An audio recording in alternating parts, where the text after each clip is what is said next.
Êtes-vous prêt à voyager des frontières de vos peurs aux limites de vos rêves, à rencontrer des mythes et des légendes, des diables et des anges, à vous laisser conduire sur les chemins de l'étrange?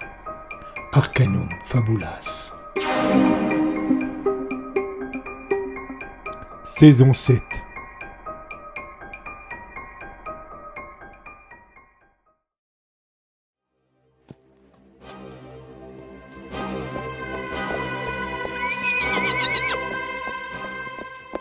Ce village nous semblait la proie idéale. Quelques paysans égarés au milieu d'une forêt.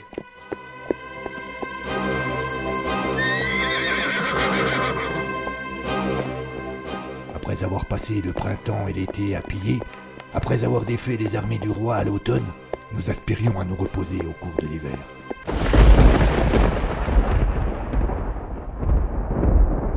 Mais ce village n'était pas un village ordinaire, et son secret va nous mener en enfer. Cernunnos, la naissance du diable. Épisode 13.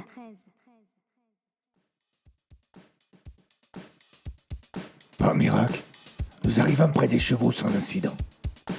Pas de chute, ce qu'aurait pu arriver facilement au vu de la nature du terrain, et aucun monstre assez rapide pour nous rattraper. Nous perdîmes un peu de temps à détacher les chevaux et à les monter, et nos poursuivants en profitèrent pour réduire dangereusement les corps qui nous séparaient. Au moment précis où j'éprenais mon destrier, l'une des bêtes bondissait. Sa détente était incroyable, et lorsqu'elle planta ses griffes sur le dos de mon cheval, je ressentis la surprise de ce dernier et je devinai sa douleur. Il se lança au galop, mais le monstre bien accroché ne lâcha pas prise. Pour tenter de se libérer, ma monture commença à donner des coups de cul, de plus en plus rapprochés, de plus en plus violents. Il devint rapidement difficile de tenir sur son dos, et ce qui devait arriver arriva. Je fus projeté au sol. Je le heurtai brutalement malgré l'épaisseur de la neige, et dans mon élan, je fis une roulade. Lorsque je parvenais à me relever, je pus juste distinguer l'ombre de mon cheval qui disparaissait entre deux arbres. J'étais seul. Aucune trace de Gaënor qui avait dû réussir à fuir, aucune trace des monstres qui nous poursuivaient. Je levai les yeux vers le ciel, il ne neigeait plus, et entre deux cimes d'arbres, je devinais un morceau de lune aux prises avec des nuages envahissants. Il m'apparut vite évident qu'il était dangereux de rester là, et que je devais au plus vite me mettre en marche pour tenter de regagner le village, tout en priant pour ne pas faire de mauvaises rencontres. Par habitude, je me retournai une dernière fois avant de partir, et c'est là que je vis, éclairé par un rayon de lune, la bête qui s'était sauvagement attaquée à mon cheval, allongé face contre terre, immobile.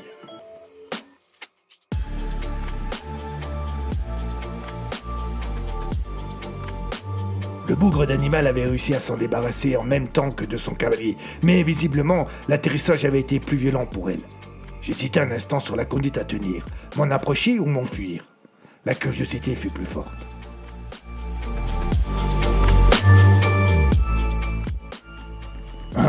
Puis 2 pas. J'étais à sa hauteur, elle ne bougeait toujours pas. Je m'accroupis alors et j'essayais, sans la toucher, de distinguer ses traits de plus près. À cet instant, comme si elle avait senti mon souffle, elle se retourna et plongea son regard dans le mien. Elle paraissait aussi affolée que moi, mais elle eut plus de réflexes, elle me bondit à la gorge. Je sentis ses griffes s'enfoncer dans mon cou et une douleur terrible me déchira jusqu'aux entrailles. J'étais incapable de réagir, de me défendre, et je crus que ma dernière heure était venue. Je n'avais plus rien d'autre à faire que de fermer les yeux et d'attendre la mort. Pourtant, l'étreinte qui m'oppressait se relâcha d'un seul coup. Retrouvant ma respiration, je me mis à tousser. Avant même que je n'aie ouvert les yeux, je sentis quelqu'un près de moi qui m'attrapa par le bras et m'aida à me relever. « Ne traînons pas ici !» me dit une voix familière. « Harold ?» En même temps que je questionnais, j'ouvrais les yeux. Le monstre gisait au sol, transpercé de part en part, et, juste à côté de moi, me soutenant par le bras, je reconnaissais les traits avenants de mon Irlandais préféré. « Mais oui, couillon de la lune, qui veux-tu que ce soit ?»« Drôle d'histoire. Je pars à ta recherche pour te sauver, et finalement, c'est toi qui me sauves. » Ne m'en veux pas, mais je ne pense pas que cela soit l'endroit idéal pour philosopher. Rejoignons les autres plutôt, veux-tu ? Les autres ? Ils sont là ? Oui, mais on te racontera les détails lorsque nous serons rentrés au village. Ne traînons pas.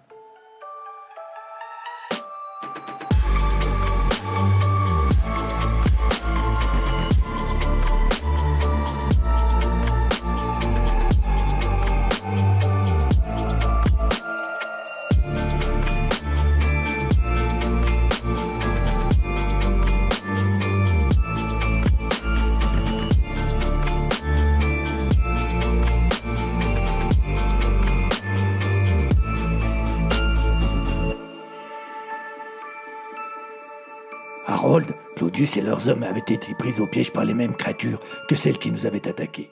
Pour leur échapper, ils avaient trouvé refuge dans une grotte et attendu que cela se calme pour en sortir. C'est par hasard qu'ils avaient entendu les échos du combat que je menais contre mon redoutable adversaire. Avec le recul, je pense que les monstres sur lesquels nous sommes tombés avec Gaynor étaient en fait à la recherche de la troupe de Claudius et d'Harold. Le retour à la ferme fortifiée se fit sans encombre, et je fus soulagé en arrivant d'apprendre que Gaynor était arrivé peu de temps avant nous. Lorsque je retrouvai le Gallois, ce dernier me tomba dans les bras. « Bon sang, je suis heureux de... » s'exclama ce dernier. Lorsque je me suis aperçu que tu n'étais plus derrière moi, j'ai voulu faire demi-tour, mais je ne t'ai pas vu. À contre-cœur, je suis rentré... Il se tourna ensuite vers Claudius et Harold et leur manifesta la même joie. Soulagé de vous revoir aussi, mes amis. Venez vous asseoir. Venez, venez. Je l'ai trouvé au pied d'un arbre, à peine plus loin que celui où on avait repéré la main ensanglantée. Il était allongé, à moitié inconscient. C'est Claudius qui prit alors la parole. Il expliqua que le début des recherches s'était déroulé sans le moindre problème.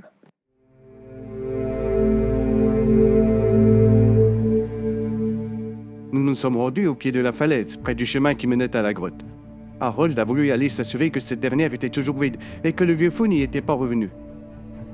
Une fois que nous en eûmes la certitude, nous nous mîmes à chercher des signes. Malheureusement, le vent et la neige étaient passés par là et il ne restait aucune trace de la fuite de notre démon. Que faire?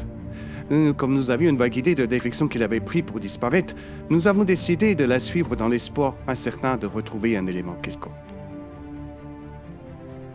Nous avons avancé quelque temps en restant attentifs à notre environnement. C'est au moment où notre espoir agonisait qu'il y eut un miracle. Le grand Guillaume, qui se trouvait un peu en avant, s'arrêta net devant un arbre, puis se retourna tout excité et nous appela. Sur le tronc, à hauteur d'homme, la trace ensanglantée d'une main. Était-ce notre proie? Impossible d'en avoir la certitude. Il ne me semblait pas qu'elle avait été blessée lors de sa fuite. Mais, d'un autre côté, quel être censé pouvait se promener ainsi dans cette forêt? Nous décidâmes donc de fouiller les alentours avec minutie. Bien nous en prie, car nous l'avons trouvé. Lorsque Claudius annonça cela, Gaynor et moi nous regardâmes, et je ne pus m'empêcher de demander. « Vous l'avez trouvé? Le vieux fou ?» Harold et Claudius répondirent d'un geste affirmatif de la tête. « Mais alors, où est-il » insistai-je. L'Irlandais calma mon ardeur d'un geste de la main, et c'est lui qui reprit la suite du récit. Je l'ai trouvé au pied d'un arbre, à peine plus loin que celui où on avait repéré la main ensanglantée. Il était allongé, à moitié inconscient. Il gémissait et il se tenait le ventre. Je savais que c'était un démon. Harold se signa. Et je sais que les démons sont faux et nous tendent des pièges. Alors, avant de m'approcher davantage, j'ai tiré mon épée et j'ai pris 1000 précautions. Mais le vieux n'a pas bougé, il a juste continué à geindre. Je pense qu'il n'avait même pas remarqué ma présence avant que je pose la main sur son épaule. Là, il s'est retourné et j'ai vu la peur dans ses yeux. Pas très normal pour un démon. Commenta Gaynor. Non, pas très normal, confirma Harold. Il a commencé à me parler, mais je ne connaissais pas la langue dans laquelle il s'exprimait. C'était guttural, sec, la langue du diable. Il attendait sans doute une réaction de ma part, car il commença à répéter la même phrase plusieurs fois de suite. De plus en plus vite, de plus en plus fort. Il pouvait bien dire et la redire 100 000 fois, hein. Je ne comprenais rien. D'un seul coup, il a paru perdre son sang-froid. Il m'attrapa le bras avec sa main droite et ses ongles me déchirèrent la peau. J'eus un geste de recul, je tentai de me relever, mais il me retint. Il approcha son visage du mien. Son regard était terrifiant, les yeux grands ouverts, injectés de sang, et il répétait cette phrase en me secouant comme s'il voulait faire rentrer coûte que coûte des paroles dans ma tête. Harold fit une pause et baissa les yeux. Je remarquai à ce moment-là qu'il se tenait le bras, et je vis très nettement sur ce dernier 3 grandes traces de griffures. Il se reprit bien vite et poursuivit. Je tirai plus fort et je parvins enfin à me libérer de son emprise. Il fut alors mu par une force incroyable pour quelqu'un qui, à peine un instant plus tôt, paraissait blessé au point de ne presque perdre connaissance. Il se mit à 4 pattes et tenta de m'attraper les jambes sans cesser de répéter sa maudite litanie. Je parvenais à reculer suffisamment vite pour qu'il ne pût pas m'attraper. Pour m'aider, Claudius et les autres se portèrent à ma hauteur. Harold se retourna vers ce dernier pour l'inviter à poursuivre le récit. Effectivement, Dit Claudius, quand j'ai vu la difficulté dans laquelle il se trouvait, nous nous sommes précipités. J'ai sorti mon épée et je m'apprêtais à frapper le vieux fou lorsque ce dernier a lâché prise, comme ça, d'un seul coup. Il s'est mis à hurler, j'ai levé la tête et là... Il hésitait à poursuivre. Il jeta un coup d'œil à son camarade qui parut tout aussi embêté que lui. Gainor, dont la patience n'était pas la première qualité, s'agaça un peu. « La quoi ?» demanda-t-il d'un ton sec. Là, Reprit Claudius. j'ai... Il soupira et sembla d'un coup se décider à parler. J'ai levé les yeux et j'ai vu que les racines d'un arbre voisin s'étaient d'un seul coup déployées et avaient attrapé le vieux par les jambes pour le tirer. Quand il s'est rendu compte de ce qui s'est passé, il est devenu comme fou et hurlé encore plus fort. Il a hurlé quoi demandai-je.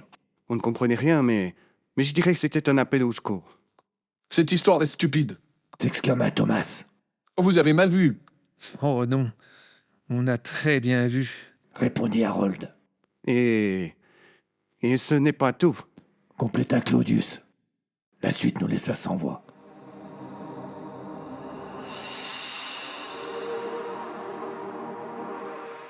Nos deux compagnons, appuyés par le témoignage des autres hommes, commencèrent à nous expliquer que, au fur et à mesure que la racine tirait le vieux, l'arbre d'où elle partait, qui n'était pas bien grand, semblait se transformer. Ses branches parurent bientôt être des bras. Un visage ignoble composé de 2 yeux globulés brillants, de 2 trous au niveau des narines et d'une bouche difforme apparut sur son tronc. Et ce ne fut bientôt plus un végétal qu'ils eurent en face d'eux, mais une espèce de monstre difforme, en tout point semblable à ceux sur lesquels Gainor et moi-même étions tombés un peu plus tard.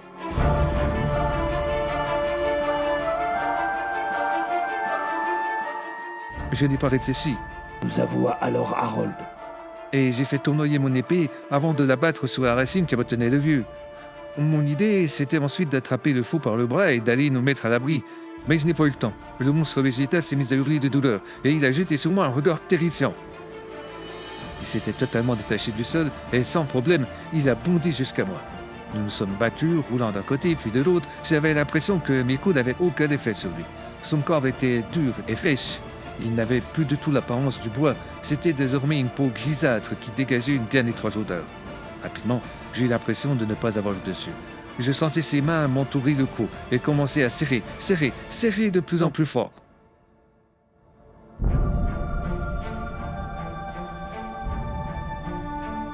Harold porta une main à sa gorge et j'eus l'impression qu'il ressentait encore l'étranglement dont il avait été victime. Et puis, il poursuivit. Je commençais à perdre mes repères avec le monde. Un brouillard envahissait mon esprit. La mort était là et soudain, la libération. Le monstre a de nouveau crié. Ses mains se sont écartées et je n'ai plus senti son poids sur moi. Je me suis relevé avec peine et il y avait Claudius à côté de moi avec son épée. Il mit une main amicale sur l'épaule de son camarade qui lui avait sauvé la vie. À peine plus loin, le monstre se relevait déjà. Nous pensions que blessé, il allait fuir, mais il était ivre de colère et le grognement qu'il nous adressa sonna comme une menace. Naïvement, on pensa que nous en viendrions à bout facilement, jusqu'à ce que... Harold soupira et se tourna vers Claudius pour l'inviter à nouveau à poursuivre à sa place. Ce dernier jeta un coup d'œil à son compagnon et s'exécuta. Il y eut un craquement à main droite, puis un second un peu plus long, et un troisième à ma gauche, un quatrième, plusieurs. Des arbres bas qui nous entouraient étaient en train de subir la même transformation. Nous n'allions pas tarder à nous trouver cernés par une petite armée de ces monstres. Le sauve-qui-peut fut notre seul salut.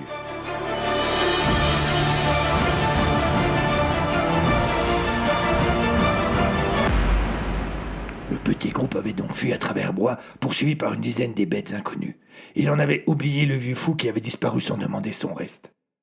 Par chance et par hasard, il était tombé sur une petite cavité, sorte de grotte dont l'entrée était en partie dissimulée, car en contrebas d'un petit ravin, et il s'y était réfugié, priant pour que les poursuivants ne les y trouvent pas. De leur côté, les monstres ne semblaient pas avoir renoncé et continuaient leur traque. C'est à cette occasion que nous étions tombés dessus avec Gainor. La cachette du groupe d'Harold avait été protectrice, et l'Irlandais, aux grandes dames de ses camarades, n'en était sorti que lorsqu'il avait entendu les échos de mon combat contre l'une de ces maudites créatures. La suite nous avait reconduits à l'abri du village. Ce qui se passait ici était incompréhensible. C'était comme si l'enfer était venu s'installer sur Terre, apportant avec lui toutes les créatures qui pouvaient le peupler. Nous étions désemparés, incapables de réfléchir correctement à ce que nous devions faire. Même Gainor, d'ordinaire si prompt à prendre les choses en main, semblait perdu. Le pire, c'est que le destin n'est pas clément et que, ce soir-là, le diable avait résolument décidé de ne pas nous laisser tranquilles.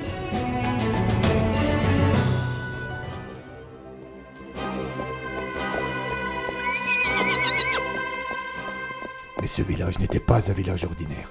Et son secret va nous mener en enfer. Cernunnos, la naissance du diable.